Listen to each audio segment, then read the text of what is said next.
You know, subhanAllah, there's an ayah in the Quran that just shakes me about the hellfire specifically. There's a lot, of course, but there's one that just shakes me. And I want you to think about this. There's an ayah in the Quran in which Allah Ta'ala tells us, or there's a passage I should say, in which Allah Ta'ala tells us of a group of friends. And we find that some of these friends made it to paradise.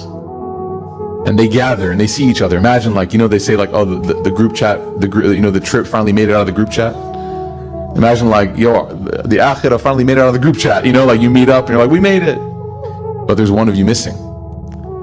And so there's an individual in that passage that notices this. Like every time we got together in the dunya, there were 6 of us and now there's only 5 of us. Where's the 6th?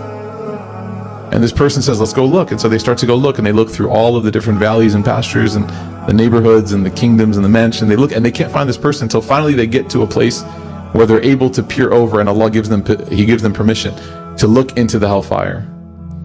And he sees that individual. And there's a moment that Allah Ta'ala shows us what that person's feeling. And again, the wrong thing to do right now is to think of like who this person is in your friend group. The right thing to do right now is say, is this me?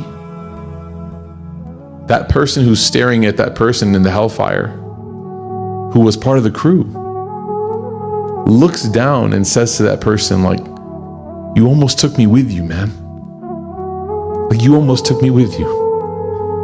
Like we were going to pray and you kind of like kept pushing me away from that. We were going to go listen to the Sheikh Mikhail's halaqah and you were like, nah, I'll meet you guys up after. We were going here and you kept, there's always this, you were pushing us away, and look now what happened. And it's not like a mockery. It's not like the verse is not describing this in a way of like condemnation, but it's almost like shock. You almost took me with you.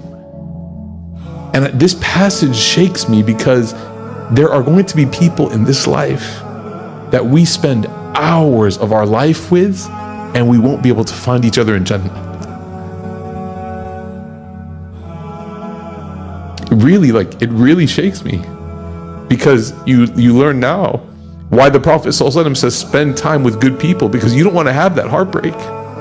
You don't want to have it. Some scholars even wrote, subhanAllah, they would say, if you get to Jannah,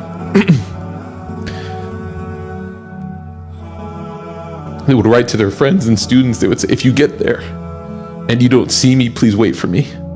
Ask about me, because I need you to make sure that I'm there. Like, only people that have conviction in this treat this topic this way.